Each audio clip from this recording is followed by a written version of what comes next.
Ladies and gentlemen, welcome to another Palm Wine Central / Stuck in the Middle podcast episode. This is a book club review. Before anything, shout out my fellow panel hosts, Barbara. How do you do? Happy Wednesday. Sorry. Happy Tuesday. I got my days confused. It's been a long day. How's everyone doing? Excited for the book? Yep. Yeah, so Mane. I'm here, like I said earlier. Therese. You guys. Hi, everyone. Welcome back. Let's go. I'm ready for this book. Yes, so Nora. This was my second time reading it, so it was nice to get a little refresher. So I'm ready. How did you read this book the second time? No, I don't know. We'll get into that. We'll get into that. Nelly, how do you do? Hi, everyone. I'm okay. Ready to get it going. Yeah, so listen, go follow us as SITM Podcast or PWC Cast on all streaming platforms and on all social platforms, still SITM Podcast or PWC Cast. That's Palm Wine Central Podcast for the latest episodes or book club reviews, and also other episodes too. Hit that subscribe button or bell notification to get weekly or bi-weekly episodes. We appreciate it. Man, let's get into it. Let me try and set the scene here for us. You know what I mean? I try to, even though some of you say I cannot read. It's okay. Reading is not for everybody, but I'll try my best. Let's go. Have you ever felt like the person you project the world? Sorry, have you ever felt like the person you projected the world isn't the same person struggling inside?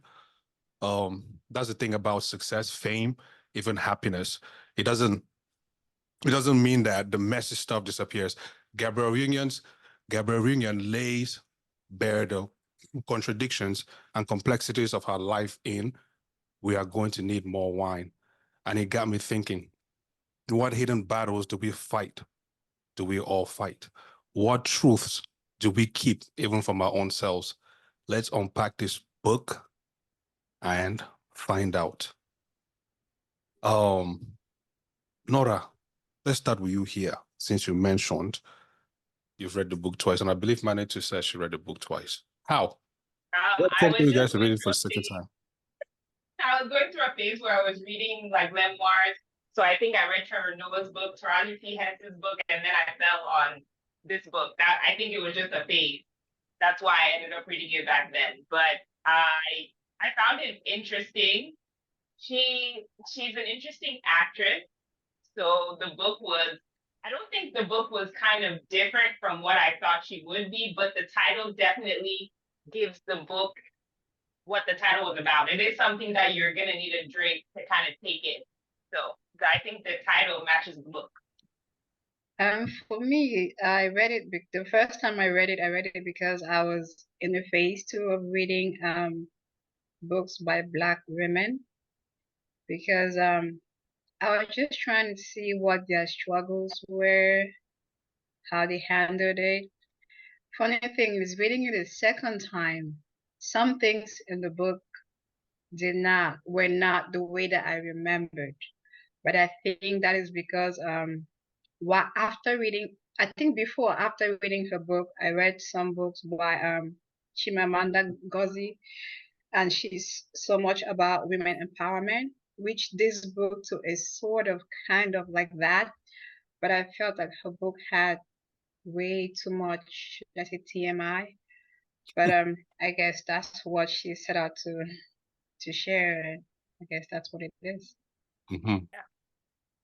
Nelly, can you help us give like a brief overview on the book, and then Barbara, you can jump in there to fill in any gaps that you think Nelly might have missed. As far as the title goes, you're definitely going to need more wine.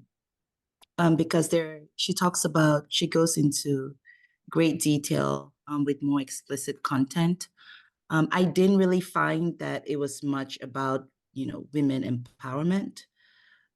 it felt like a page out of her diary when she was a kid. And then, but towards the end, it did get interesting. When it got closer to the end, I wanted to know more. That's really what I wanted to know. That's what I wish the book was about. The deeper topics with, like, being Black in Hollywood, um, having friends who are going through something really, really hard, and, navigating that space as life is coming at you. So I wish that that's what the book was more about. But yeah, you definitely need more wine. I absolutely agree with Nelly on that. I thought it was a diary, if anything. It's not.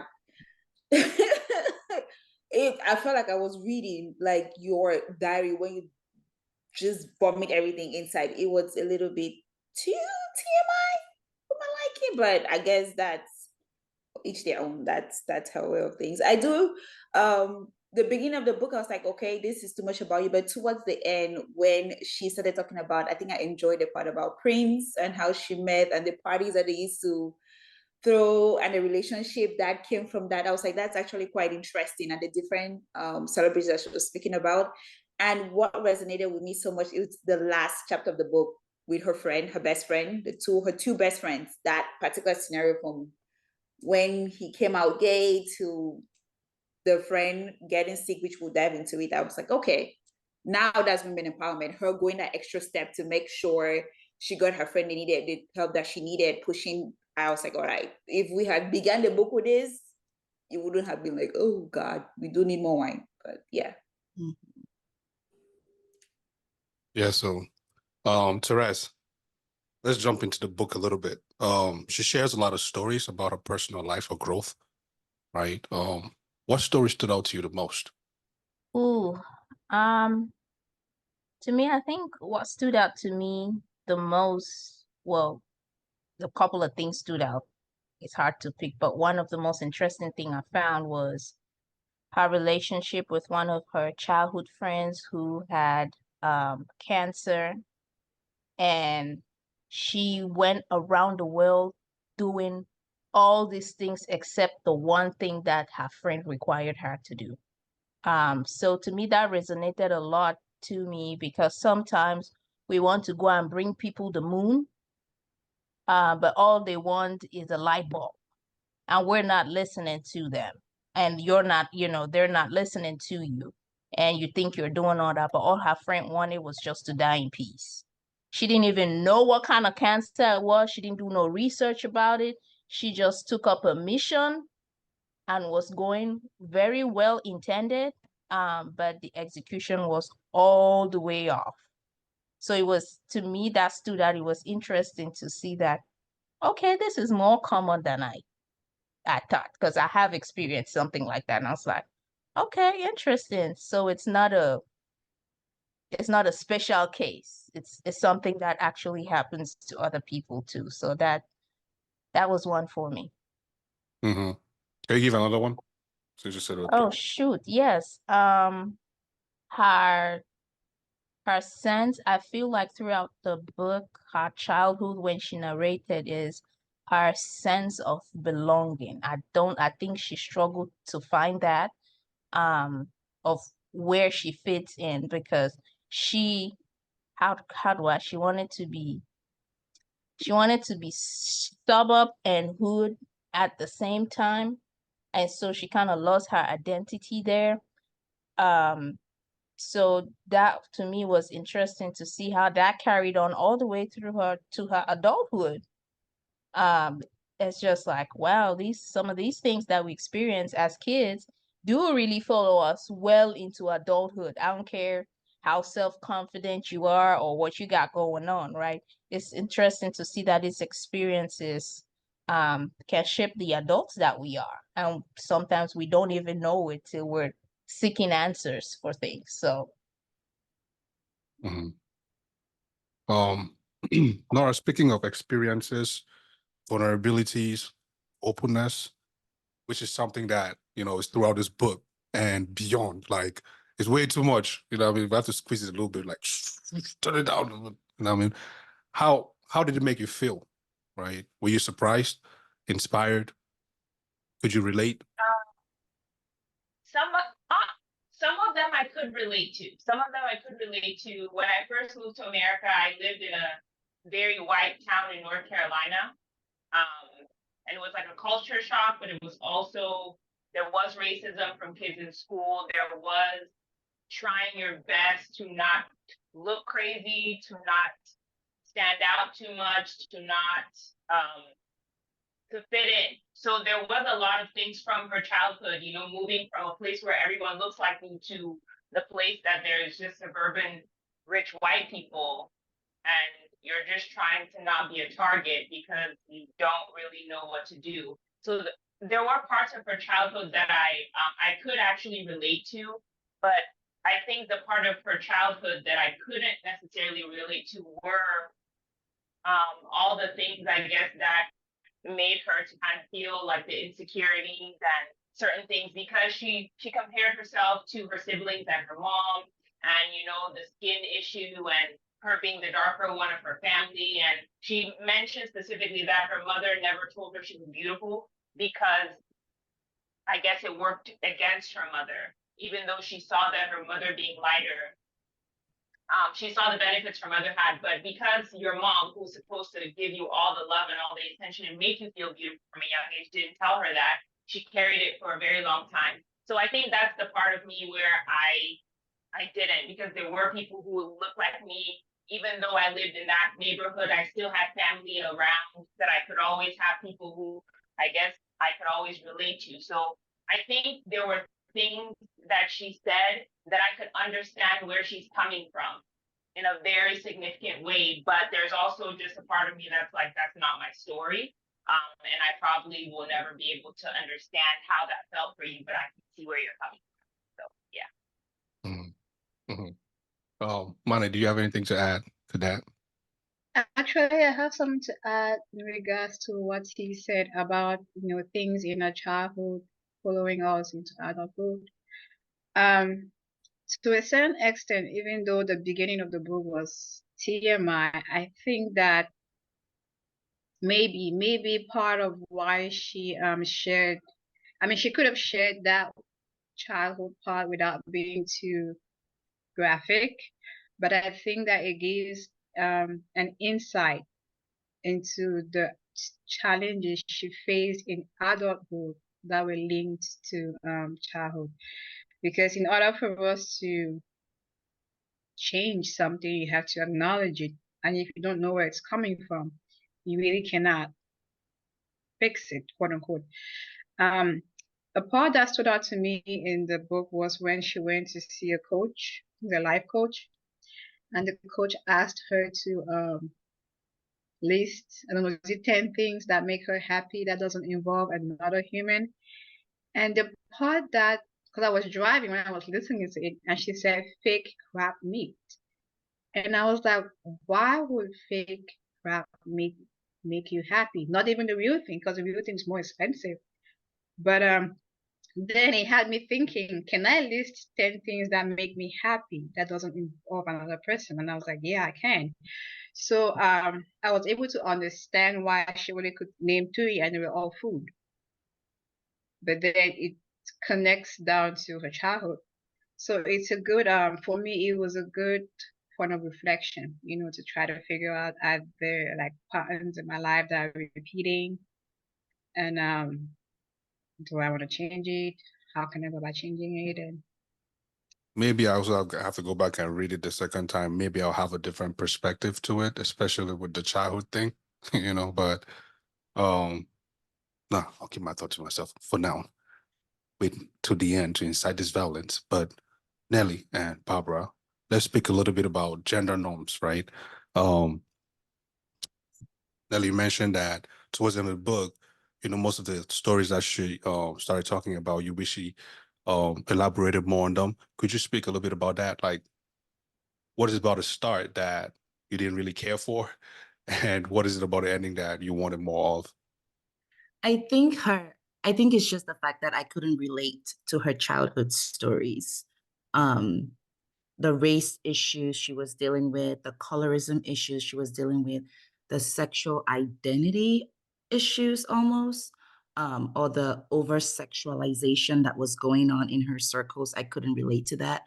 But in her adulthood, when she talked about, being married to Dwayne Wade and having to raise, little black boys, and, this story that really sticks out in my mind was, the boys walking down the street in Florida in the dark and the cops, pulling them over and having all those thoughts going through their mind. That I could really relate to because it's a scenario that I run through my mind all the time.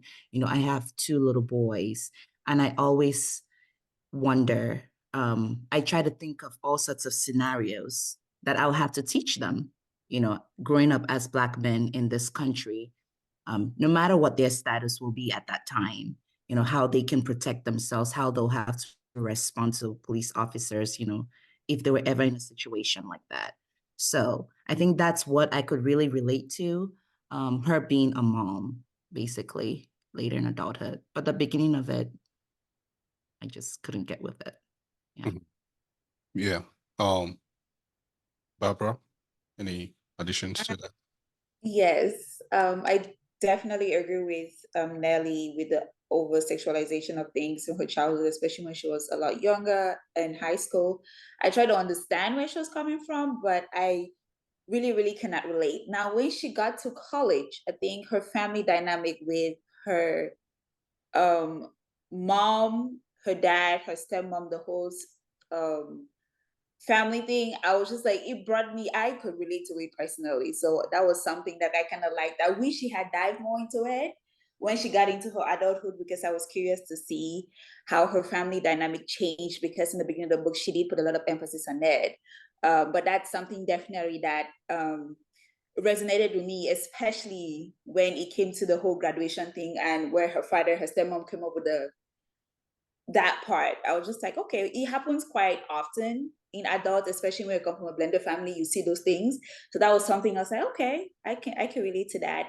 The end of the book, right? And the ending, I think the part I love the story between her and her friends. I think T kind of alluded to this earlier on, is often in life when we have somebody that we love is going through something that traumatic, we always think we know what's best for them and we want to go out and bring the world to them, which usually they'll tell you exactly what we need and we don't tend to listen. And I think she regretted it, which was something I felt bad about at the end, that she missed a huge part of her friend's life because she was out doing all of these things that she did not have to do. So she missed a part of it and she had like a little bit of regret, but the friend passed away at the end. So I wish we had spoken about that earlier on. Maybe it would have touched a few more people, but that was the only issue. Mm-hmm. Well, it seems like, people are expecting another book. The title for that She one actually is, has another book. huh? She She has does. another book Is it continuation? Was it before this one or after this one? after this one. Oh, okay. What's the title of it? I don't know. We're going to need something stronger. Something stronger. Oh yeah. Ah, okay. There's I was just also thinking that TMI too. in that one because there's been interviews about that one. She's just a TMI type of person. Okay. And that's something I didn't know about her until I read that book. I was like, wait, what? Yeah, I didn't know that. Is it the TMI per se? Because I do agree when like it's TMI, right? But if she did not give us that much information, I don't think as readers we will have understood. I can't even speak English anymore. Jesus. Yeah. I get what you're saying or trying to say. Because Yes. we would only understand her adulthood Yes. if she was that detailed. Let me not say graphic. If she was that detailed about her, because the idea of trying to fix her friend, it was something that she jumped into in childhood, where she was wanting to be the fixer. I mean, she was with her first husband. She was a fixer. She was paying for everything. She was doing everything. So even when she got with Dwayne, that's her initial instinct to fix. So when her friend got sick, instead of listening, she jumped into fix it mode. So it's like a pattern. And if you don't identify it, you can break it. So See, to me, granted, I think she overshared in the book, but I think like everyone just mentioned, that's the whole point of a memoir, right? But my issue is not as much the TMI, but it's I think it's just how she put it, right? It was just like, oh, here's everything Gabrielle Union had in her childhood. Ooh. And I'm like, can you put some structure to this storytelling? Like, to me, there was not a lot of storytelling with the details. That's the problem that I have. Because I mean, we've read memoirs that have been detailed, like, with educated and the whole, but it's just, I think it just lacked the structure and how she told the stories. The emotion was missing in the book for me. Like when she went to the whole part and talked about her sexual assault and described it, I think it was almost like somebody was on a comedian was on a show talking about the story. I'm just like, I don't feel the emotion. I'm not getting the spirit behind this. You said you were broken from it. I'm really not getting that. This is just like fiction, so to say. So that's where I had a problem. That's why the whole TMI thing was just like, okay, this is off to me. But I feel like if he had emotion to it and structure, I maybe would have shoot, what can I say, leaned in more to that, but it was just, I don't know. I think that as her personality, right? She doesn't show so much emotion. Mm-hmm. Because look at the book we read, the Say You Swear book. To me, I would say it was TMI, but the emotion in it made it palatable. But because she read her own book, Yeah. I think that she was reading it from a point of like a disconnect. Like there was a part where she's in that rape scene, she was saying that it was like she was over looking at it happening as opposed to going through the trauma of it all happening. So as a person, I don't think that like her emotions, to her it could be emotional, but somebody else reading it, it did not feel like it was a tragic thing based on how she described it. Absolutely. That's very true And because that's us. Go ahead, Nelly. well, on the note of, the rape episode, I I don't know if she was sharing that for the reader to kind of connect or to kind of empathize with her. I don't know if that was the goal or if she was just sharing a story of something that happened to her. And I get that people react differently to certain situations. And there's some people who are just stoic like that. I get it. And I think there she really was just wanting to share what happened to her, to have it out there. Like she's this strong person and this is how she dealt with it. And she's not a victim and she doesn't want anyone to treat her like a victim. That's what I got from it. But it all sounded very cold. Yeah. And you're right, because I don't know if maybe it's because she was the one reading her own book. Everything just sounded like, Monotonic. yeah, it's almost abrasive. I'm like, okay, we get it. Yeah. She was like, yo, wanted a book here, damn, take. That's the whole book to me. When you guys were reading the book, well, for me, when I was reading, right, I couldn't help but think about the movie character. So it was kind of hard to feel the emotions in it because every time she would say something, it reminded me of a similar thing that she said in the movie and how she went about it very nonchalantly. So it was just like, oh. So I don't know if you guys had a similar experience while you were reading the book. Yeah, that's almost a personality. Yeah. Like it really came through. Yeah. Yeah. Now that you mention, I'm just doing like a quick review in my mind. And on most of the roles that she acts, she does have a lot of nonchalance to it in all her characters. And I'm just going through like, she does have that theme. I don't know if that's intentional with when they cast her for roles or her personality just finds a way to come through. Even in love scenes, it's like, yeah, she always is acting like, I'm this badass. I'm strong in like Like now I'm trying that to you think of a part that she was crying. Like I'm really trying to think of a movie where she was like heartbroken, crying. If Yeah. you've watched It's rare. Being Mary Jane, Mary Jane. if you watch the have, second Mary yeah, I Jane, have watched Being Mary Jane, but there's not I haven't seen her like Nelly said, like heartbroken crying, sliding down the wall type, like you've seen other. I've not No. seen her in that setting. Even in Mary Jane, where she lost the love of her life and the pregnant and everything, I felt that, but it was not like, oh my God, I just lost everything that I've wanted as an adult. It wasn't like that. It was just, damn, something bad happened and she's back up. That's literally her in most of her roles. So it's funny that you mentioned. Now I'm just capturing on that, like, wow, okay. Yeah, so okay. Let me ask this. Or she mentioned somewhere in the book that where's that thing now? Oh, the more that women mentor women, the stronger our answers, the stronger our answer is to the old boys network that we've been left out of, right? And my question with that is, she writes about, women who support her.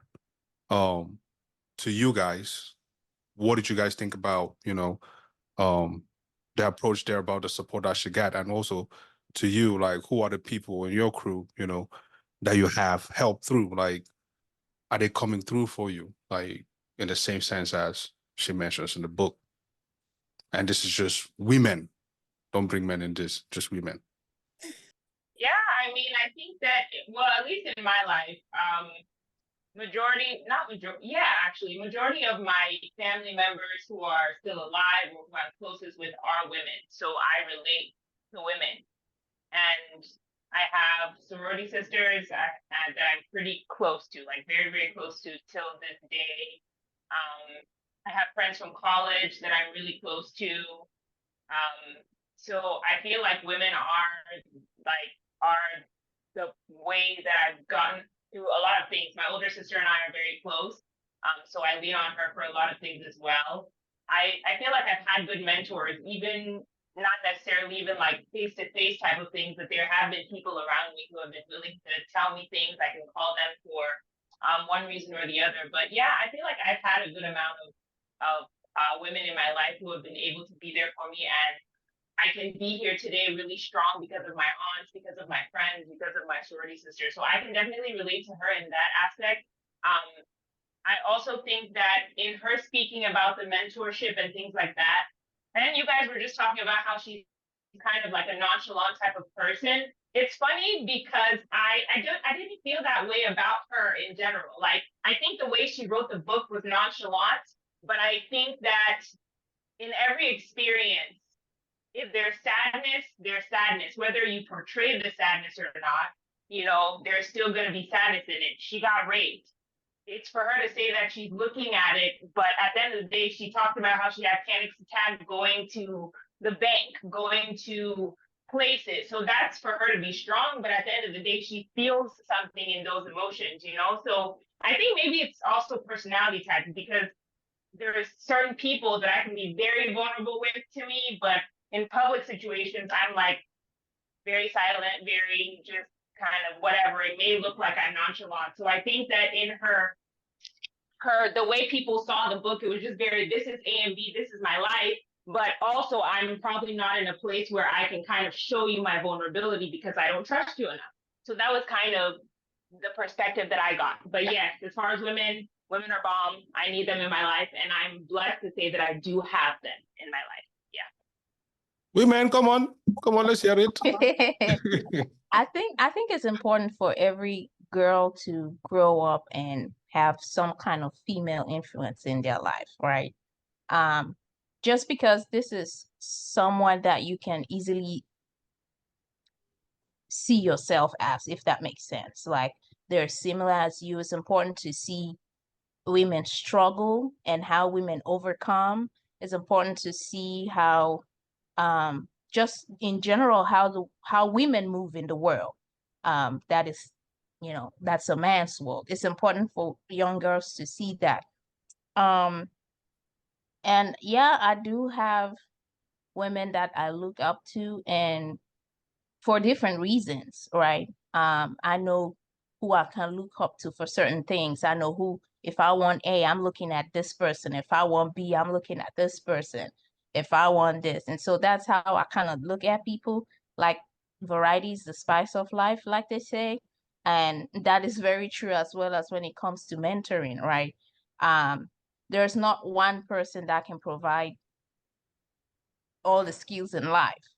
And so I try to learn when I come across, like, granted, the people that are close to me, mom, aunties, people that are considered like older sisters to me, those are the permanent. But every time I come across a woman and I see something in her that I admire, I try to tap into that. Like, hey, this can be an added value to me as a woman.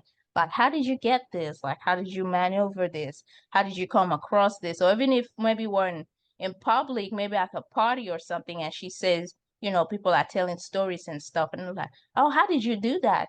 Like, just give me a glimpse and let me know a little bit of something. And so to me, that's just how I navigate the world as a woman. Yeah, I definitely I'm very heavy on women uplifting women. It's like I love it because I have different friendship circles. Like I have my sisters, like we're actually blood related, but we're friends.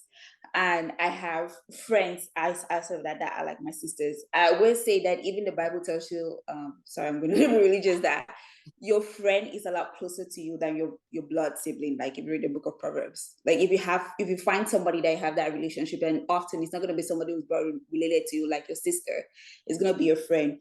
You should keep them. And when you have women that you trust, you can be vulnerable you can be vulnerable with, they will take you to places beyond, and they will lift you up when you're your lowest. I do have girlfriends like that if I call and I've said I've done something stupid, they don't ask me no questions. All right, how do we fix it? Then we'll go from there. So it's very, very important to have people, especially females, when you do something wrong, that they're not afraid to tell you that, hey, Barbara, you messed up. You probably shouldn't have done that. You messed up, but how do we fix it?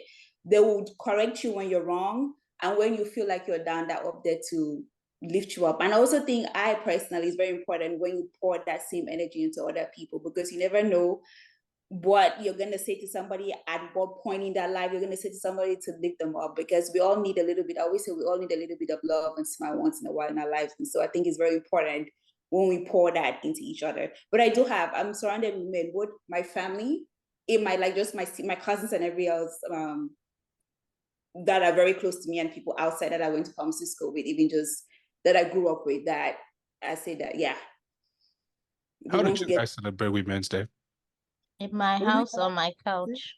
I don't know how else. I actually did not know it was Women's Day. My mom was the one that reminded me that it was Women's Day. I was like, all right, I don't know. I don't think it wasn't a thing. I got a message, from people, but I don't think to me, it's not a big deal. It's like, how people are like, every day is Black History Month. It's kind of like every day is Women's Day. So Really? Yep. Yeah, for sure. Yeah, that's a little sidetrack there. Nelly, Mane, how does Gabriel Union empower herself or others through her stories? Or does she empower herself or people in this story, using her stories? What do you guys think? I have Mane take that one.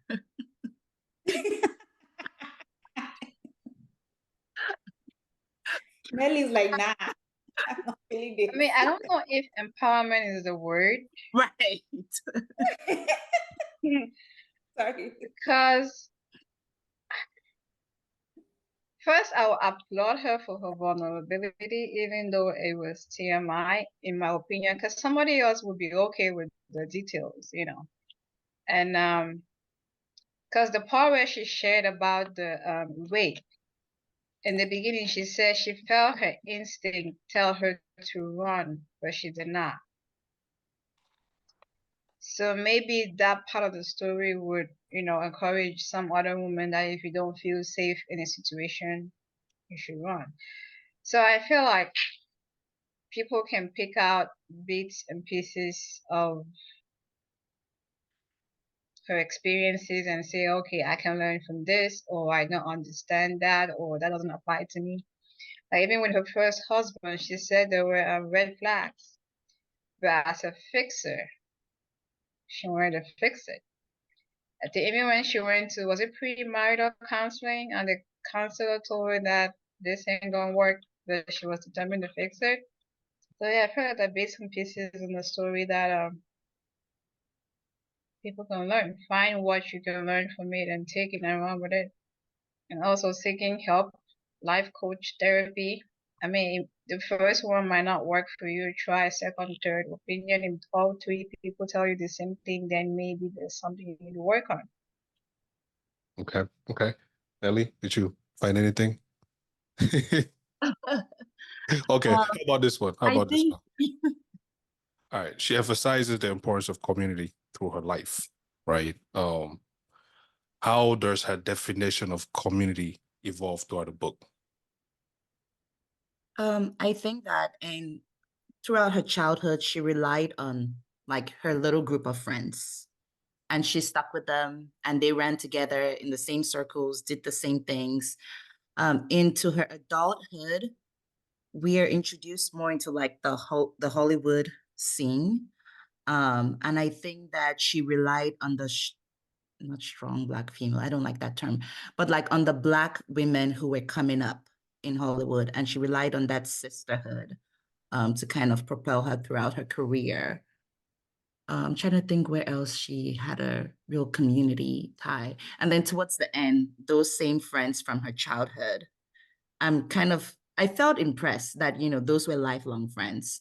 Sticking up for her friend who was gay and, advocating for him, advocating for her friend who had cancer. I think that she went on to have a voice, I guess, in the cancer community um, on behalf of her friend. So that's definitely where I'll see that she had some kind of community impact. Mhm. Yeah. Did her passion for activism, right? Did it strike anybody? Did it surprise anybody? Were you taken by it? Yeah, I didn't know that she was a breast cancer activist in that regard. So that was really interesting to learn about her. Yeah. And the fact that she basically would turn any conversation into breast cancer awareness. I thought that was really cool. Right. When she mentioned about having how many miscarriages? 8? A lot. Yeah, a lot, how did that make you guys feel? To us. Especially the part where the nurses kept coming and asking her the same question over and over. I was like, okay, can Oh, I yeah. fast forward this? Like, what the heck? Like 4 different nurses came in to ask, are you sure you're not pregnant? Like they should have just done a pregnancy test if they were doubting that she was pregnant, right? And constantly asking her like she was dumb. I mean, Yeah, I Telling her think what that, she should yeah. have. See, that particular part of her describing that process, right? To me, I think it's she was targeting a specific group of listeners. The whole IVF process, because again, it's very, very difficult. I don't care if you're a woman, you're trying to give birth, or you're trying to have a child. It is very difficult. Just look at the biology, just the medical side of it, for you to go through IVF 8 to 10 times and you lose all the babies. That's a lot. I think at that point she wasn't even into IVF. She went in there because she had hip pain. No, it was hip pain, but I think she had started. They kept asking her over and over again. Can you, like, even that, just us right now, family members that will meet you and ask you, why haven't you had a child? Why haven't you pregnant? Or though some people who are married, per se, they cannot have children right now. They have aunties and uncles and nosy people that keep asking them, why haven't you have a child? It's a very, very difficult. I'm actually glad I was one of those people that read it. I was like, I'm glad she was vulnerable enough. Well, she was really vulnerable from the way she shared everything, that she shared that moment, because a lot of women reached out to her. And specifically the part that I love is not the fact that she lost 8 babies. That's a lot. Again, I still can add that. I was really traumatized for her. But the baby shower, when she said people kept inviting her for baby showers to come and wish her, and they were not sensitive enough to know that she was trying to have a child. And she was honest enough to say she did not want to celebrate it because she didn't feel like she was going to, she just didn't want to do. it was her honesty that I appreciated, because a lot of people nowadays were not that honest. But she said it that nope, I did not want to do it. And I'm not afraid that I said it. I'm not ashamed that I said it. I said it. It is what it is. I'm like, okay. Because a lot of people, I bet you she got a lot of messages about that particular part, especially with the child. So I like that she shared that. Not that I agree with her though, but I appreciated that she shared it. What about the part where she shared, I think, before the proposal, I think was it before Dwayne Wade proposed to her, that little part where there were I think his camp and her camp The Oh, prenup. discussing the prenup. Yeah, you know, I mean, what was you guys take to that? Because I found that very funny. It was like, I loved it. I loved it. I really did. And it was interesting that he stuck to business Yep. till she signed it. And then he was like, okay, yeah, now I can be your husband. I can be your fiance again. I was like, wow. And then he said, there's a line where he said, value you or not. I was like, that was just a line in the movie. After all that stress, and you tell me that, like, and she was like, oh, I'm glad that he said that, like, no. I'm like, oh, actions did not match the words. Yeah, So she no. she was still honest enough. And I think that's my whole thing with the book, right? She said a lot of things that may not have had to have been said or were unnecessary. She had a lot of faults, but she always owned up to them. You could I saw growth in the book, you know, like with her whole friend that's gay. She had been saying this explicit word forever. She literally knew, she was able to see that, oh my gosh, this is the reason why he didn't tell me, because I really was standing up for him, not because of him, but for myself. For her friend with cancer, I was here being an advocate because I wanted to help her, not for her, but for myself. So there was just a lot of things in the book that you're reading it and you're like, girl, you stupid. But at the end, she's like, I know I'm stupid. Like, you can always see that she comes out on the other side telling you that I may not have had this moment of clarity, but this is what it looks like when you finally write your own story and see what you did wrong and then write it, and you can move on from that. So, yeah. Mm-hmm. A diary. I agree with you, Nora, because I feel like up until when she came to that point of self realization, right? I think all through she's just lived her life to prove something, right? And that's why she took everything as a mission, as a challenge, without actually seeking what, making sense of the situation. It's like, oh, another mission. Let me show them that this is what I can do. Let me show that I am enough. Let me show that I can do this. Let me show that, so I feel like, and I can relate to that, having to cut because of certain things that you've not dealt with yourself. You're out here proving things that nobody is asking for receipts for. Yeah. And then you're wasting energy on all these things that nobody is checking for. Yes, nobody really cares about it. So that was interesting to see her grow and come to that place to realize, oh wow, like this is it. I think the pivot point for me and all that was like, I think the whole prenup thing kind of spun her head around, because she thought all this and all that about herself. Then the prenup comes and it was like a stop. She had to stop and take a step back and be like, wait a minute. Okay, it doesn't work like this. Oh, wait. So I have to, now you have to measure your worth. She didn't even know how to do that. And I was like, that's an interesting comparison, right? Like if they say put your worth in monetary form, in material form, will I be able to do that? How much do I value myself? And I think that kind of gave her a beat to slow down and be like, okay, this is new. And I was one of those people before who'd be like, oh, you give me a prenup, you don't love me. But over time, you get to learn what these prenups are and what they do and what they're meant for. And now I'm like, when she went through that process, I was like, that's exactly the kind of thought process that I went through. Like, I would not be mad if somebody asked to sign a prenup. I would. No, I would not. Like I said, She it's a said I different would. Like, I have No. more debt than I have wealth. So at this point, I would. But then again, I feel like it's just not my problem. So Yeah, Yeah, I but think she was coming into the marriage with the right idea. Well, let me not say right. Yeah. I think it made sense when she said, well, whatever we come into the marriage with, we're both gonna live with, because they're both of high status. They're coming in with different things. And also someone like her coming from the marriage that she came from, I didn't think that a prenup will be too much of an issue for her. Like I felt like she'd be coming in with a better understanding. Yeah. Mhm. And I think with the prenup, the whole concept of her little chapter that says big bank, take little bank is the concept that at the end of the day, the whole reason why she was annoyed was because if they're coming in and they leave with what they have, he has more. So he's giving her more and she wanted more. So at the end of the day, if you guys have this, you should still leave with nothing from him.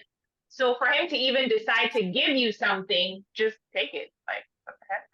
I So, mean, yeah. he has 2 sons. He got to watch out for, right? He got to take care of. She got 0. Exactly. he got 3. Well, I mean, prior to 3. So It was 2 sons and a nephew. Yeah, that he adopted. Yeah, Yeah. he's the guardian. Yeah. so coming in, even me, matter of fact, I would never need lawyer for this one. I'll bring the prenup myself. If you cannot understand, then it's something else, because I got 3 other people. What if you decide to go cuckoo Yeah. bananas on me? Yeah. And it's just business at the end of the day. Yeah. Yeah. Someone just said marriage is a business contract. It is. Really is. It really Yes. is. And I think it's a good thing because I watched a an interview about the prenup thing. It's like now I can say that, yeah, I love you. I would never hurt you, but when that hurt comes, there's no guarantee of how I would react. Yeah, people go And crazy. now I say I do. I have been in situations where sometimes you've been head over heels crazy in love with this person, and situations get to a point you like, I would light you on fire and would not even piss on you. Right. And so imagine that, and then imagine that we're entangled financially. You do everything that's I'm sorry, that's a little graphic, but I'm going with the theme of the book. But it's now I lost my train of thought. No, okay, I was going to say, like, and in that situation where you feel like you're hurt, you are grasping at every arsenal in your possession and I like this person. Like, I need you to feel 10 times as worse as you've made me feel. And so at that point, nothing is off the table. And mostly you hurt people that, it hurts the most in their pocket. Finances. Yeah. Yeah. So if we have that taken care of, I think sometimes, for the most part, some divorces would be half less difficult than it is. Mhm. Yeah. Hey, imagine you don't sign prenup and you come with all that money, and In the name of love. just like this, you cannot get pregnant. In the name of Then now you say divorce. Now she got to take half money with nothing to leave behind. He said with nothing to live behind. You got the memories. You got what? Cherish them. You got the memories. Oh, they destroy the minute she walks out. Listen, you cannot pretend unless you go and erase your memory. I don't care if something would always remind you of that person. Something always does. I don't care how messy it was. I don't care how. There's something that would always remind you of that person. If you shared a life with them, that's for life. That is for You life. can literally put somebody in a box and throw it somewhere in your memory and never have to worry about it. True, but like I said, there's always something that will remind something. You cannot, if you've had a life with a person, there's no way you can completely detach from this person. Even if you guys don't have kids, even if you go to separate continents, you would never for the rest of your life be able to detach from this person unless you go under hypnosis and they erase your memory. But there's no way that it's possible. There's no way. You'll be shocked. Probably maybe prior to them finally, signing those papers that, okay, let's call this quit. They have been preparing their exit 3 years ago. So slowly, slowly they erase memory. And then the minute I was done, boom, finally done. I don't have to worry about this no more. All images, all musics, all memes, gifts. Nah, that ain't no way. You cannot tell me that in good culture. I don't believe that, AJ. I'm glad that you believe that for yourself, but it's not true. I'm telling you, you just delete it all. No, me too. I'm telling you, it's not possible. For yours, are you including good, bad, ugly, or is it just the good? For the memories? Yeah, for The memories. For the most part, sometimes it will be good. It's a mixture of both. Okay. I guess I could take that one because sometimes it's a mixture of both. It's not always the good. See a cousin. A cousin reminds you of your ex. They do. Or you see somebody that just dresses like them, you're like, I just don't like this person. Yeah. Or someone walks in with the perfume that they wear. You just get annoyed all over again. Yeah. It's like, get away from me. But yeah, you cannot completely ever erase. Never. Okay. Back to Union's book. Was there anything in this story or this essay that really okay, now let me ask you this one. If you had a chance to take away 2 things from this whole book, what would that be? Money. Why me first? No, you look like you were falling asleep there. What would I take? I think to be more present in relationships, like the last friendship, the way it ended, is that people will always tell you what they want. So listen and try to do what they want, as opposed to trying to be a fixer. Because before, I used to be that person where I would want everybody to feel good. And I'd be like, oh, is this a problem? I can fix it. Now I'm just like, tell me what you want. If I can do it, I will. If I can't, then I can't. As opposed to trying to jump hoops. Another thing too would be listen to your instincts. Like sometimes I have a hard time differentiating if it's my instinct or just my mind playing tricks over me. And when she told the story of the whole rape thing, it makes me wonder because when she finally got the gun and she fired it, it was what, gunpowder in it? So I don't, yeah, that particular whole thing stood out for me. The whole, listen to your instinct and you sense danger on. So I think those are 2 things that would because the whole fixing thing, went into her first marriage, which ended because she was trying to fix the guy. He lost his job, he didn't have money, but she put money into his business that failed, and so identify your childhood patterns that got you into not so great situations and see if and how it plays in adulthood. And sometimes you might not be able to figure that out on your own, because there was this notion of that that therapy is not good, it doesn't work. It may not work for everybody. You can try a life coach. It may not work the first time. You can try a second opinion, but I do believe that, childhood traumas or experiences can play out in adulthood, and we go through like wondering why. So yeah, that's why the TMI, that's kind of what I took out of it. Okay. Barbara. Her first marriage, there's just something about how she got married. I still don't understand what it is that she was still afraid of, because I feel like she went into that relationship with fear, lived the entire relationship with fear, dishonesty, deceit, because they cheated on each other and he did not know. And then she just pretending throughout the entire time. And so I don't want to say I kind of raised it, like I understood it, because at times like you can extrapolate that to your day-to-day life, and there's certain situations you get into and or you're afraid to get out of because you're afraid of something.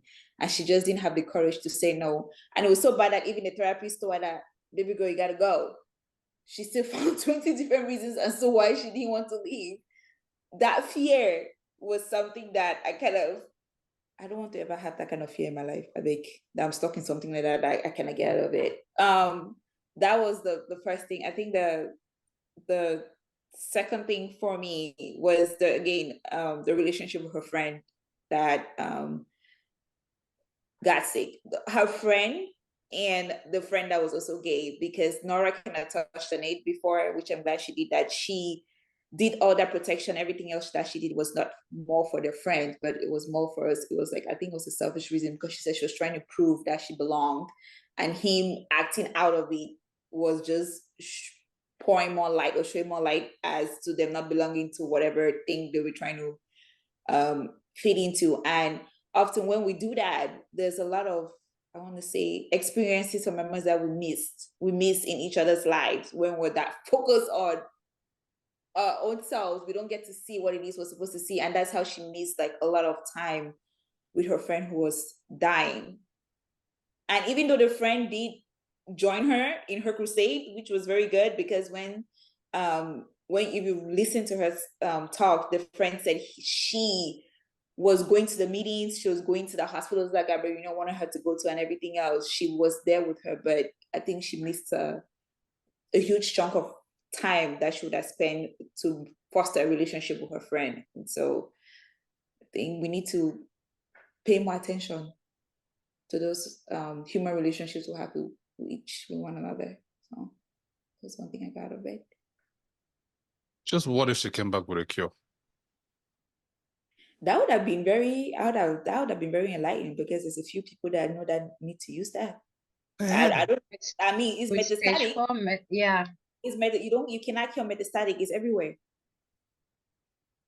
It's just you. That's why I wonder how she missed that part. Like, what was she that part? It goes back to the paying attention. That's the thing. You paying attention to it, because I don't understand how you went to Ghana and they said metastatic is. That's when she knew the word. I'm like, that means, baby girl, it's everywhere. They cannot do anything about it. Maybe she was just running away from, well, she was not well equipped to handle what was ahead. That's true. Just maybe. Okay. Nora, how did the book? Did the book meet your expectations? Were there sections that were more compelling than others?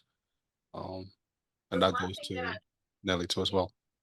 So the one thing I would take from this book as an adult even more so was just the importance of parents being in their children's lives. Because when she was younger, her parents moved to an affluent neighborhood, and her dad wanted to keep up with the Joneses. But in doing that, both of her parents worked an hour away, and both of them were never really there. Other people, her friends from school, the neighborhood, everything raised her really but her parents. And then the little that she saw from her parents was a failed marriage. So to me right now, as an adult in a relationship, in my marriage, in children that I would like to have, I feel like her childhood, she shared a lot of it, of her childhood, but it showed the fact that her foundation was not that great. So I feel like that is a one thing that stood out to me a lot, and something that I would definitely, pay attention to, as to the fact that be in your children's lives, teach them what you want them to know, how you want them to grow up. All her sexualization, I know back in the day, and even sometimes now, parents don't really talk to their children about sex. It's awkward, but she mentors young kids. And she spoke about the fact that she was telling young girls to do X, Y, and Z, and ask to be done X, Y, and Z. And the fact that she's mentoring young children who then also don't have good mentors, like I don't want her to be that type of mentor to children right now. So that was not okay with me. But that also is just something that I would say to the fact that I really would like to make sure that even if it's the job that I'm taking, even if it's where I'm moving to, don't try to keep up with the Joneses. Just make sure that you are taking care of your children and raising them the way that is right. So yeah. Let me clap for that one, man, because Yeah. you took the thought up. You know, since I read this book, that's the only thing I've been thinking about. That please don't give this book to no child below 12. Matter of fact, 14, because you just ruin their whole experience about things. You know, the part where they are cheering each other. Oh, did you have sex? Did you have sex? I'm like, who does this? Anyways, oh, Nelly, I beg, do you have anything to add? You know, to No, Nara really hit the nail on the head there with don't try to keep up with the Joneses. Just really pay attention. I think that her childhood, she did a lot of people pleasing. I am thinking back to the scene where she didn't want to be associated with the only other Black girl. I think they had enrolled a new Black girl in class, and she didn't want to be associated with her just because of what will people think. And I think that has been that's been a characteristic throughout her life. A lot of, oh, what will people think? You know, as far as the book being compelling, it's not for me. I'm sure there's an audience there that it was written for. I just did not find it. It's not something I'll read again. Yeah. just along those lines, Barbara, would you guys recommend this book to anybody else? And if so, who do you think will enjoy it the most? I think I'll put the book up for uh, a truth or dare for someone. Just if they put the dare, and I'll give it to them. Just for fun. But I was disappointed reading the book. To me, not so as much as the stories that were in it, but I expected a typical memoir. I didn't get that. I instead got a girls' night conversation. That's what it was like to me. And it was just like, I don't know. I think I think it maybe she got a ghostwriter. Writing is not her forte, to be honest. And no, I'm not trying to diss her or nothing, but I think maybe if she got someone who was a writer to help, it would have translated differently. But um it lacked structure to me. It lacked the emotion behind the book, right? It was just flat. Like I said, it was just, I felt like she just did that because it was like, okay, it's Gabriel Union, her manager probably said, you know what, celebrities are writing memoirs, go ahead and give them one. And then she was like, okay, here. And then we got the book. So, but mm, it's not the best memoir I've read so far. At least I you got a agree. dope cover art though. She does. The last part, like I think someone mentioned, was it Nelly? Like it got more interesting in the later part. I felt like she poured a lot more in the later part of the book. You know, it got real interesting. She started diving into details, and I was like, okay, And yeah, this and is I don't know if that part, if the substance was because we could relate to it in our age group and the people that we know. But then it makes me think about the book we just read, the Say You Swear book. That mhm. was so graphic. It was so detailed. It was a lot of TMI, but it was more palatable. I don't know. Yes. No, Yeah, I I get think it. it's the emotion behind it. Yes, I think That's why I said, even if she wrote it and she got somebody else to read it, because the people who read Say You Swear mm, is not the people who wrote it. So Yeah. maybe if somebody else read it with more like, emotion to it, it might have been different, but I either think way. I think she wrote the later part of the book differently than she did the first half. Um, I think I think it was Nora who mentioned like she just wanted to just tell us like, okay, here's a back. You know how they do in the movie, 2 weeks earlier, and they give you a rundown. Brrr. I think that's what she did with the first half of the book. Like, okay, so y'all don't ask for any backstory or nothing. Here it goes, and he was like, brrr. Okay, now I'm in adulthood. Then she slowed it down and then she went into detail and then so I feel like the later half of the book she did pour herself into better than first part. Maybe she didn't want to revisit all that chaos and drama. I mean, I wouldn't too, but it is what it is. I think the first part of the book, she just word vomited. That's what she did. She just like poured it out. And then the second part, now you can actually touch it and say, okay, maybe this is the Gabriel Union we're looking for, because the first part of it is like, okay, what's happening? I don't know if I will recommend the book per se. I mean, listen, if you want to read it for tea to know what happened to Gabriel Union, go ahead. But can I say I got something out of it?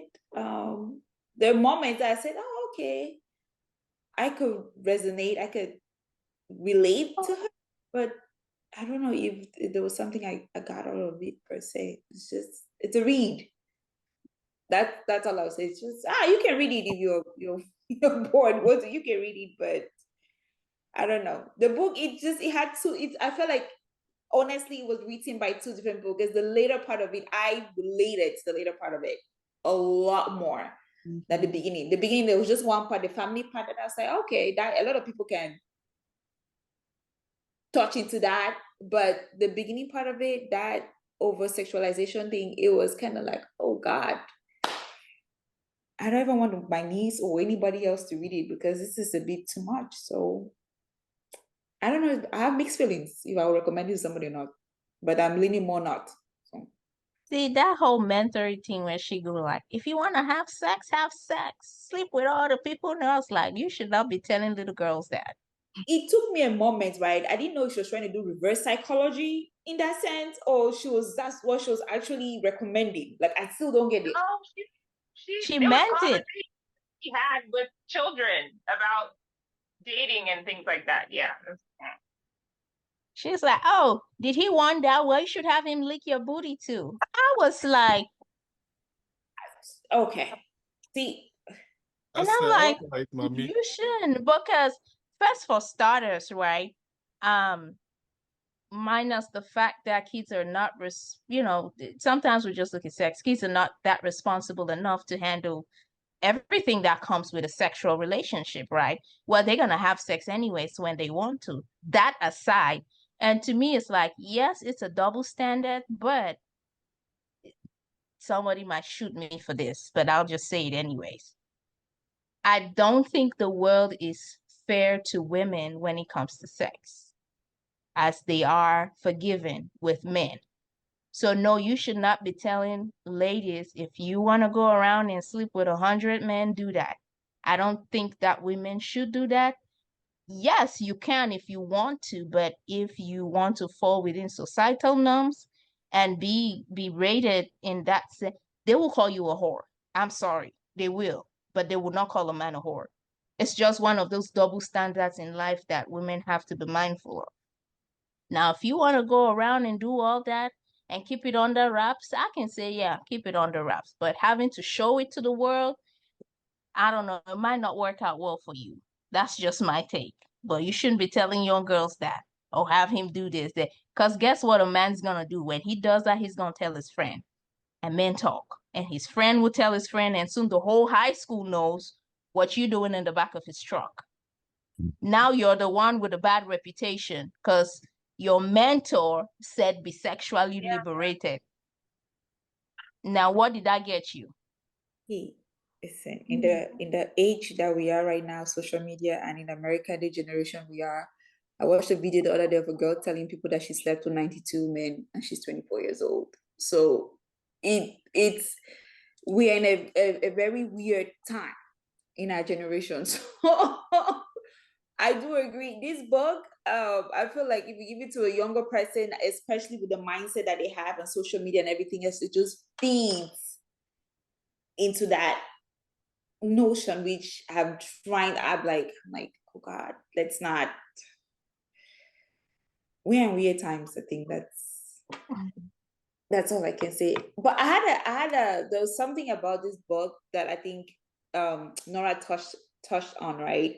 It's watching someone's childhood trauma like follow them into the adulthood life, because I think, I don't know, when I read it, I feel like Gabriel Union's insecurity started from her father, her mom. From her being, her mom is light skinned, her dad is light skinned. She said her father did not like her because she's out of all his children. She's the only one that looks like him. He's dark like him. Her sister is fair. It's like, I think she had two sisters. Oh, I don't remember. But two of them are light skinned and she isn't. Her mother's family, the grandmother's family, everybody's light skinned, but she's not. So she grew up with that sense of, I have to be better because yes, I have to be better, No. and nobody taught her otherwise. And you can Yes, see her dad used to say she has to do what? Be better all the time. Yeah. She has yes, to be. There were three words that he used in order for her to just get in. She has to be bad, better. But yeah, so she spent her entire life trying to prove a point. yeah, she did. And I think her mom liked her because she was not light skinned, because her mom had light skin privilege, and the mom said it did not take her anywhere. And so, in the sense, I don't know if her mom was calling her ugly per se. Her mom Oh, she didn't was tell like, her she was beautiful pretty much because she didn't want beauty to be yeah, something important, because her beauty was supposed to be important for her, but it ended but up it not wasn't. really being anything for her. So, It was kind of like, good for you that you look that way. yes, you see that? Yeah. So I read it, I was like, that's wrong, man. That don't sit right with me. So I'm like, she grew up with that, and you literally can see it like throughout her. It was kind of like interesting and fascinating. Like it followed her onto her adult life, and I think the woman is still living with it right now, and she's, I think, trying to fix it. If anything, that's where everything. Babs, one question for you. Who's the star of the family? Well, she is. There you go. So She's a her mom did bombshell. right. Her mom's strategy worked. She's So very maybe she would not have worked as hard as she did. There were other ways, but it made her work as hard as she did, with a side of trauma. But excited. successful with a side of She trauma. Oh my God. She mentioned somebody complimenting her, saying that she is beautiful for dark skin. Yeah. And I remember one of my coworkers, she's African American, and she asked me if somebody had ever told me that. I'm like, no. What does that even mean? Why is it not okay to just say somebody is pretty or beautiful? Why would you have to say pretty for dark skin? Like, what does that even mean? And it had me, I think it was during this whole George Floyd thing. It had Why me you got your hand up?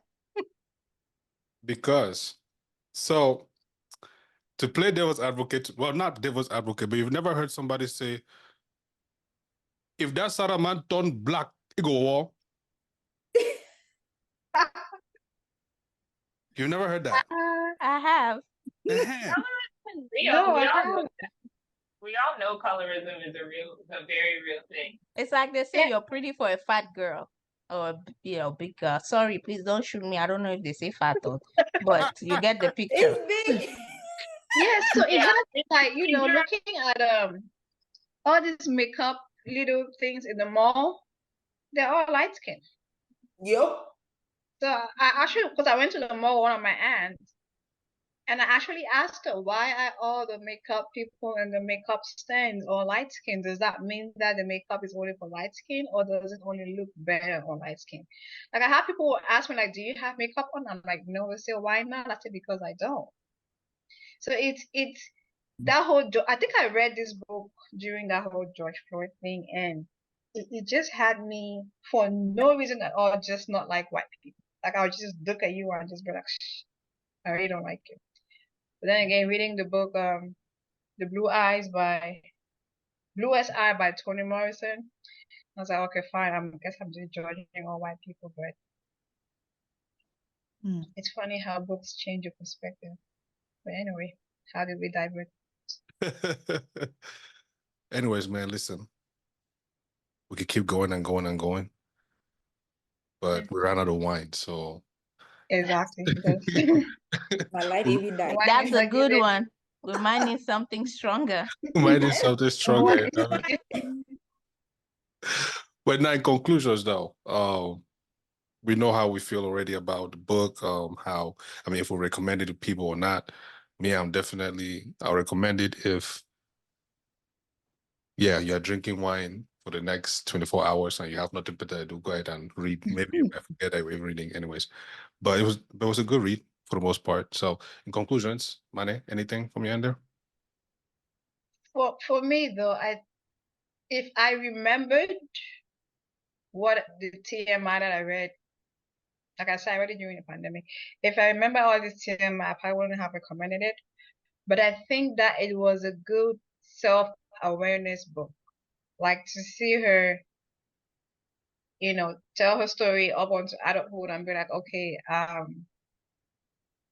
self-reflection. I am doing this because this happened. So in that aspect, I would say it's a good I really would not recommend it to kids or high school kids but then again, kids will still get this information even if it's not from the book.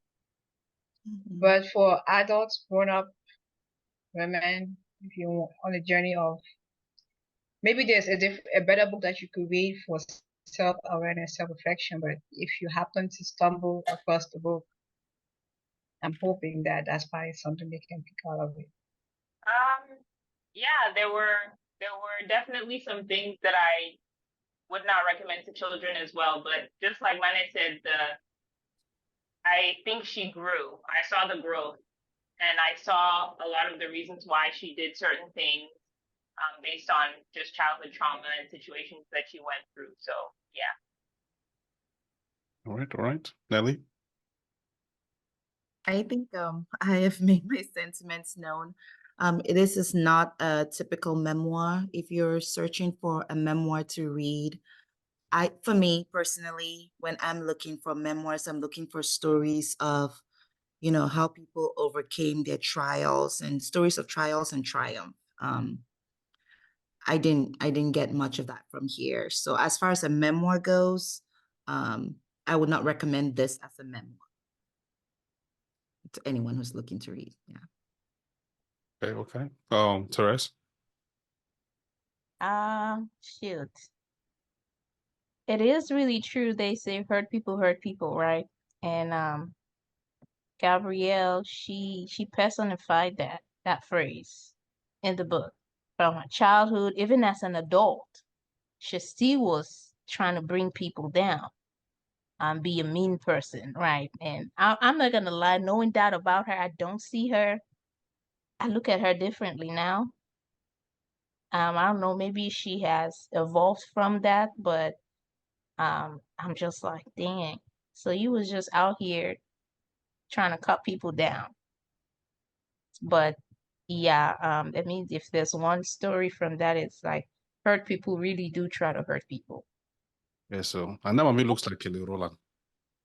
Mm, I beg. No. Huh? Don't disrespect Miss Kelly Rowland like that. Who Hey, does? Gabrielle looks like Kelly Rowland. Jesus, you sound like white people who think that all black people look alike. voila. Voila. Okay. Hey, Barbara, I give you a conclusion though. You know, when I mention this to men, they be like, "Yeah, son." But when I say women, they're like, where? Okay, I guess beauty lies in the eyes of the genders. So That's a good one. I don't know where she looks like Kelly Really, Rowland. Virginia. But the book I kind of like mentioned it earlier that it's a good read. But I think one important thing that I did not really take into perspective when I was reading it overall is the importance of, and I just got it from here when we're talking, the importance of parents being in their children's life growing up. I think Mrs. her entire memoir or whatever this book is kind of like shine. It brought that to light a lot, like being in your child's life, being present with them when they're growing up, teaching them the needful and hoping that they apply it even if they grow up to make mistakes. She clearly missed that, and the world brought her up, the streets brought her up. If anything, her friends brought her up, society brought her up. So that that was something that I think her book shines a light into, that when you read it, you remember to go back and be around your kids, because it's very important when you're there with them. So Yes. And kiss them and tell them they're beautiful. yes, Yeah, that too, definitely. please, that's Definitely. important. For all my young folks out there, read the book and, share your comments with us. What do you think? Do you think that, it was too much TMI or not? Well, I know some of you enjoy some things like this, but in a sense, it's more of, knowing what, well, for me, knowing what I know, not know what I know, but reading of Twitter, Instagram, all these different things about Hollywood, the people there, and also reading her book, kind of sort of compare a little bit. I'm like, man, I guess there's not much to them that's really different from ordinary folks, but, well, minus the money, things like that. But in a sense, they still do to with ordinary, world. Like, it doesn't matter where you go buy a house. If you're a black person, you're still a black person, right? Your kids cannot still roam through the streets freely, so it was somewhat, that's just a reminder that, no matter what, still watch your six, things like that. Well, for me, but yeah, still too much information. I never thought that I would read the book and say too much information, but this one was like really bad. Like, you don't understand, it was bad for me. Like, I normally would sit through something like that without even blinking, but her just reading from her, I was like, nah, man. That's why I hurried up and finished the book, just so I don't have to drag through it, day by day. So it took me like 2 days, which is really, yeah. Anyways, rambling too much. Thank you guys for reading the book. What's our next book before I forget? I mean, we might as well just finish our story, right? No, please. Everyone's like, nope. You tried it. But if we're in the mood for doing memoirs, we could do what's her name? Sheila Johnson. I don't know if you guys have read that one. No, She's we a can't. co-founder of BET. Oh, What is it? Through the Fire. Something Through the Fire. Oh, wait, It's no, really I good. haven't It read might it, be a but it little sounds long, but She on like a hotel or something. Okay, yeah, I think. yeah, I mean, we have time, half of March and April, so yeah, it might be a little long, but the stories are really gripping, and it's another one of like going through it and showing us that progression. through the fire. Yeah, it's really good. All right. Okay. Just a suggestion. This was Swell. Thank you guys. Follow us on all streaming platforms, social platforms, SITM Podcast, SITM Podcast, or PWC Cast, or Palm Wine Central Podcast, unique like that. And I'm here with Nelly, Therese, Mane, Nora, Barbara. You could follow them. Their social links will be in the show notes. You know what I mean? And I'm Uncle AK. We are out. Don't follow me. I'm not on social media. cool.